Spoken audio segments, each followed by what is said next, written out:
Welcome back to the Answers You podcast. Here we discuss every week little topics on how to improve relationships. I'm a big believer that the moment we shift things internally, we start having a ripple effect into every single relationship we have in our life, because the moment we change internally, our external environment will shift. So we want to look at what we need to focus on within and use our outer reality as our mirror to see what we need to change within. So today I want to talk about boundaries. I talked about boundaries previously, so now I just want to do a basic episode about boundaries. So what are boundaries? Boundaries are our way to keep ourselves safe. Boundaries are our tool to create safety within the connections we have in our life. Those boundaries can be emotionally, so how a connection makes us feel. It can be physically, where maybe we need some more space for our body to fully be safe within, or physically feeling safe, not in an unsafe situation per se. I'm talking more about what we need for our body in order to feel safe. Because there is a lot of people that, for example, they like to be close, like in their relationships. They like to hug, they like to be like close to their partner. There's other people though who appreciate some distance, who just feel less comfortable if there's too much closeness. So this is like a boundary too, that we need to learn, where we need to learn about ourselves and what our needs are. And so we have a physical boundary, we have an emotional boundary, and we have a mental boundary. Mental boundaries would be if a connection maybe makes you feel drained. So we got to pay attention to that. So boundaries are primarily identified as what keeps us safe in our relationships, physically, emotionally, mentally. And the most important factor is here that we need to learn, and this is how we start implementing boundaries, is that we need to tune into our body. It all comes back to how a certain person is making us feel in our body.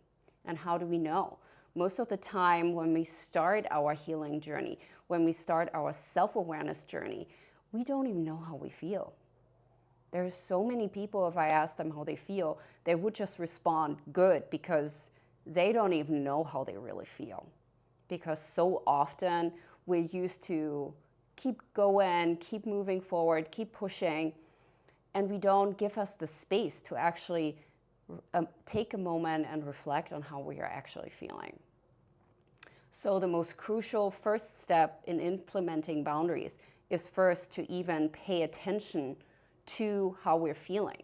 Because how do we want to start creating boundaries with someone if we don't even know how we are feeling in general? Most of the time, if there's a lot of trauma, if there's a lot of stress, a lot of tension present in our life, we forget to tune in because it's so overwhelming as it is. So we don't also want to start working through emotion that feels hard to feel, because it's so much as it is. But if we do not allow ourselves to feel into those emotions that we are carrying and bring awareness back to our body and see how we are actually feeling, we also take away from our opportunity to create more safety in our body, and with that, create more safety in the relationships we have in our life. And that is so essential. That is so essential for our healing journey. That is so essential for us to have a fulfilled life and to create thriving connection if we actually allow ourselves to feel, how do I actually feel in this connection? So the first step really in creating boundaries is to come back to your body, to ground yourself back in the body, and take the opportunity to actually ask yourself, How do I feel, and how do I feel in this connection? And if it's really hard for you because you feel very disconnected from yourself through stress, through tension, have a hard time opening up to others about your emotion, but also having a hard time opening up about how you are actually feeling to yourself, because that's a big thing too. Most of the time, we don't even want to acknowledge to ourselves how we are actually feeling, because it scares us. It scares us that maybe we're still holding on to someone that we used to be part of our life, and it still makes us sad. And we feel the need in our mind that we should have moved on from that, but we didn't. So we don't want to actually feel that sadness, because we feel we need to judge ourselves if we still feel sad about it. But this is not, in fact, how we move through past experiences if we judge ourselves in the first place, because it doesn't change how we're actually feeling. So it just means, in this scenario, that we judge a part of ourselves. And that is not beneficial for anyone, and it will also never help you to actually move on and create new relationships and new connections in your life if you're not allowing yourself to actually make peace with the past. But coming back to boundaries.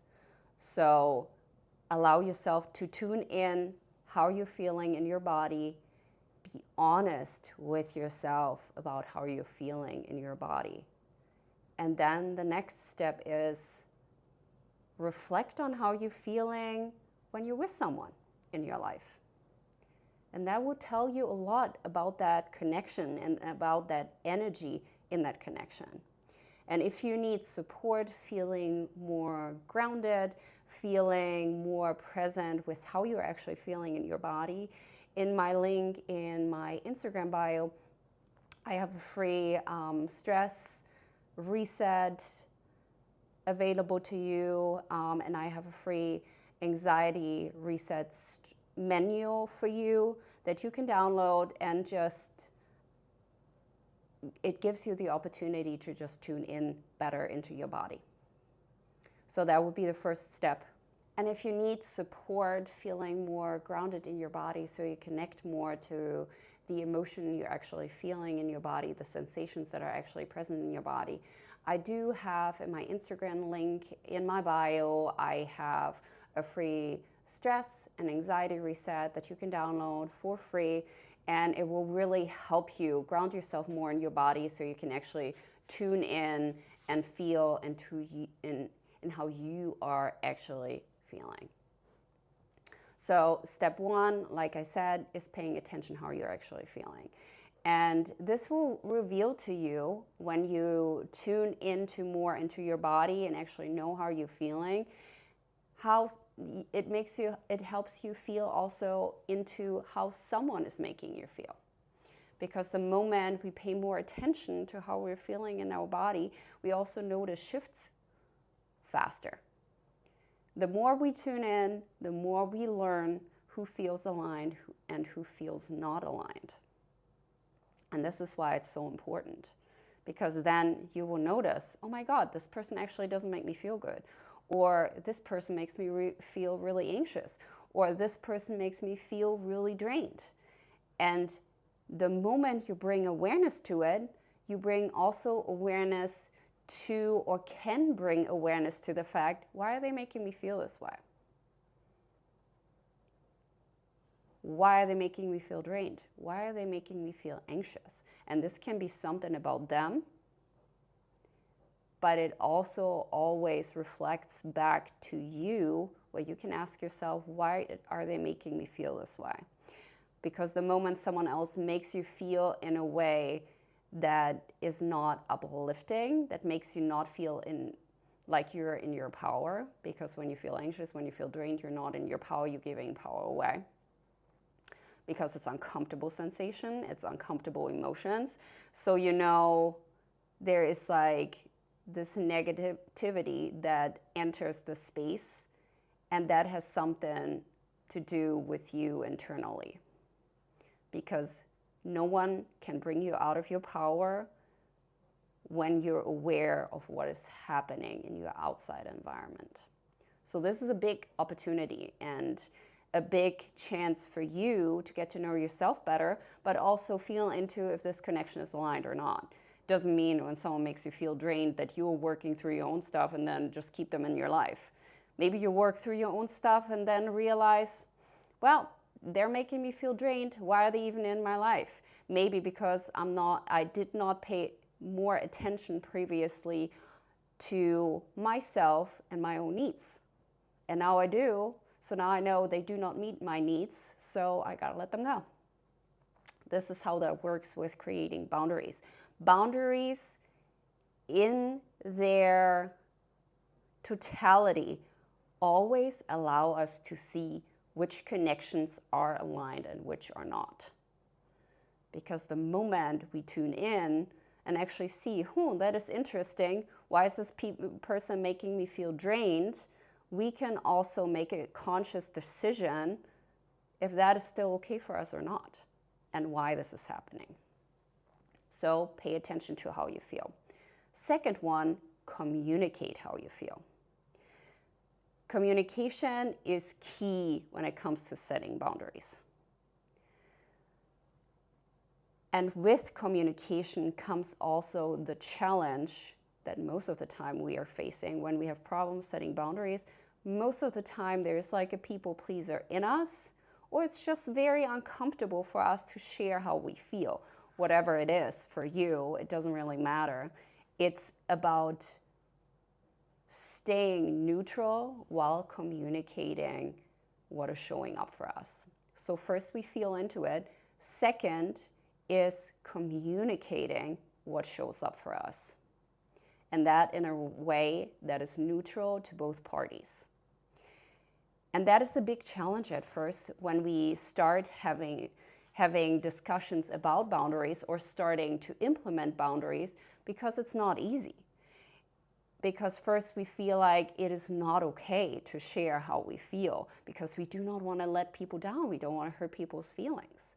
But the more we do it, we realize it's actually beneficial for both parties. Because maybe there's a dynamic where you feel drained because of what someone is doing or how someone is behaving. And the moment you say, well, actually, every time we discuss this topic, it doesn't make me feel good. I notice it doesn't make me feel good. And that gives the other person an opportunity to actually reflect back and see, well, it doesn't make them feel good either. So maybe it's just a topic where you are not aligning, and you can just shift it by not discussing that topic. Or maybe it is something else they do where you can just find a middle way. It doesn't always have to mean that you gotta let go of a person because there is something that makes you feel drained in that connection. Maybe it's simply about communicating what doesn't feel aligned in that moment, and then it shifts the whole dynamic in the relationship. And that's the beautiful thing about boundaries, that most of the time we just feel scared expressing how we feel, but I mean, that's just how we feel. This will not change in the connection until we allow ourselves to shift it. So when we start creating boundaries with someone and openly communicating, we are always winning. We are always winning because finally we put into words how we feel. And this is beyond powerful, because then we use our opportunity, instead of sitting in discomfort, sharing what brings us discomfort so we can shift it. So we can literally allow ourselves to transform discomfort into something new. And then we will always see what that connection or that person that we create a boundary with or openly communicate about stuff or situations that are bothering us, how they react and how they feel about it. And this will change that relationship and will allow that a relationship to evolve, to grow, to flourish, to thrive. Or that person doesn't understand it. Let's stay with that example. When you have a certain topic or something they're doing that is draining to you, and you share it, and they don't see your point, they don't understand it, or they just become defensive, they just become reactive. And even if you bring it up multiple times and you're calm about it, you're neutral about it, and just say, it's just how I feel. I just want you to know because I want you to see me. And this is, by the way, the most important thing too. You always want to share, like I said, you want to share it neutral. And you do that by just sharing how you feel, because no one can take that away from you. If I say to you, well, when you're doing that, that doesn't make me feel good because it does this and that internally, that's something about me. That doesn't affect you in a way where I say, you're wrong for doing this. I'm bringing the focus back to myself and sharing from the I perspective, this is something that happens internally within me. And I need you to know because I love you and I honor our connection, so I need you to see me in that connection. So, and if that person doesn't want to see your side, or continuing being annoyed by it or being activated by it, don't see your side, don't want to see it, don't want to change, then you can reevaluate if that connection is for you or not. So, first step, like I said, it is important to bring attention to how you feel. Second step, communicating how you feel in a neutral way. And the third step to starting implementing boundaries, which is so essential, and it's probably the hardest thing for most people when they start implementing boundaries, it's learning to say no. And of course, this is part of communication. I put it as a separate point though, because communicating your feelings is one thing, but saying no is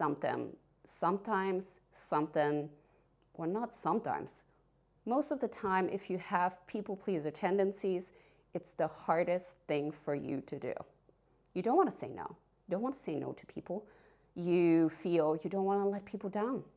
How would they feel about you? They probably abandon you because you said no. But no is so important, because if there is something internally where you coming back to boundaries help you or can be created around something that goes on physically for you, mentally for you, emotionally for you. So we saying no to what doesn't make us feel good.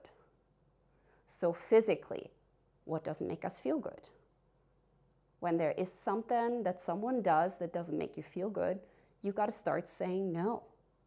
This doesn't make me feel good. I need for you to stop doing this because it doesn't make me feel good. And if you honor this connection and you honor me and how I feel, you got to stop this. Mentally, if someone keeps draining you, like in our example, for example, maybe it's someone who continues talking about their day and all the stuff that happened to them, and it's just like really negative, and it's just like instead of bringing up the nice things that happened during the day or the positive things that happened, they constantly focus on all that negative stuff and bring it to you because they want to just share how terrible their day was. That is extremely mentally draining for you. Or if it is extremely mentally draining for you, reflect that back to them. Create a no, a boundary by saying no to that. And that is hard, but you can do that from a neutral place, like we said, communicating a no neutrally. How do you do this? Staying with this example.